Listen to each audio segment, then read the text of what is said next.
Prince Whipple was a significant figure during the American Revolutionary War, though his contributions are often overlooked. Here's a brief overview. It's the winter of 1777-1778. Under General George Washington, the Continental Army is waiting out the winter at Valley Forge, Pennsylvania. Just 1 year earlier, they had led lightning-fast surprise attacks against the British at Trenton and Princeton, NJ. But now many of the soldiers are without shoes and blankets. They're suffering from exposure, typhus, dysentery, and pneumonia. They're dying and they're deserting, and Washington has no way to replace them. States aren't meeting their militia quotas. There aren't enough willing and able men left to fight. Willing and able white men. At the start of the war, Washington had been a vocal opponent of recruiting black men, both free and especially slaves.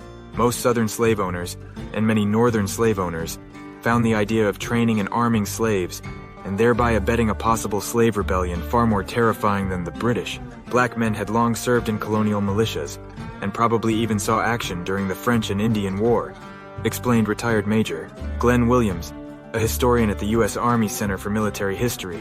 But they had usually been relegated to support roles like digging ditches. He continued that most Southern militias had been created precisely to fight off slave insurrections.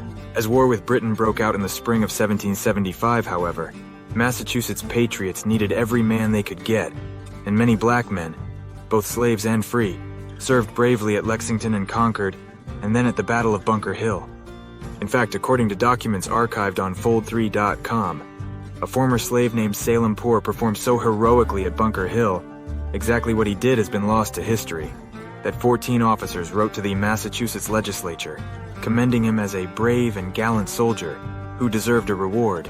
Valor like this wasn't enough, however, and shortly after he was appointed commander-in-chief, Washington signed an order forbidding the recruitment of all blacks. The British saw an opportunity to divide the colonies, however, and the royal governor of Virginia offered freedom to any slave who ran away to join British forces.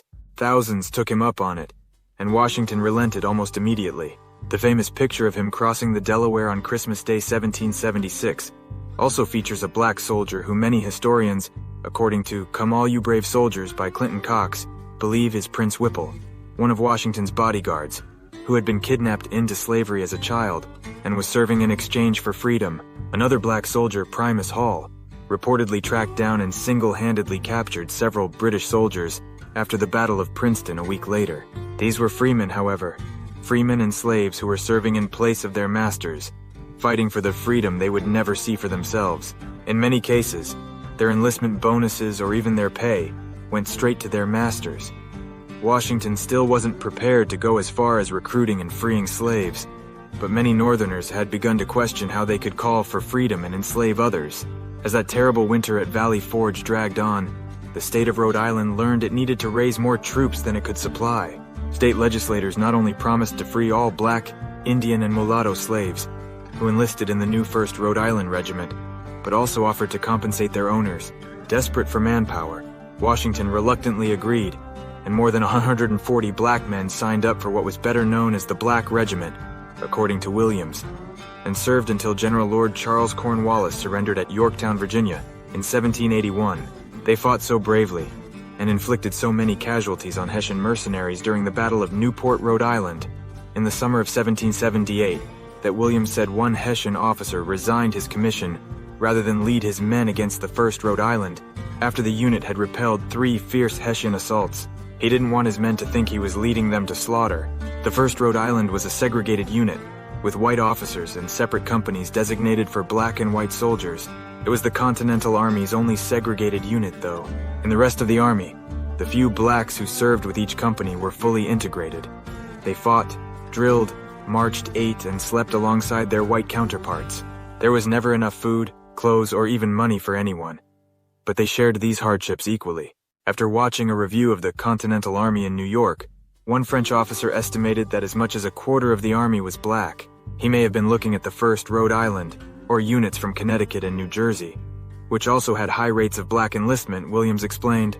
Many muster rolls have been destroyed, so there isn't an exact count, but Williams said most historians believe that 10 to 15% is a more accurate representation of black soldiers who served in the Revolution. They served in almost every unit and in every battle, from Concord to Fort Ticonderoga to Trenton to Yorktown. I've heard one analysis say that the Army during the Revolutionary War was the most integrated that the army would be until the Korean War, Williams said. I and World War II both. And of course, in the Civil War, there were lots of blacks in uniform.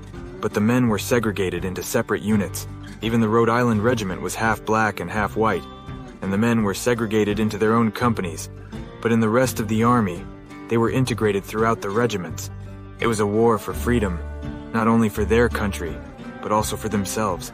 After the men of the 1st Rhode Island and other black soldiers served bravely at Yorktown alongside Southern militiamen, whose jobs it had been to round up runaway slaves, the war gradually drew to a close. Some black soldiers, like those in the 1st Rhode Island, went on to new lives as freemen.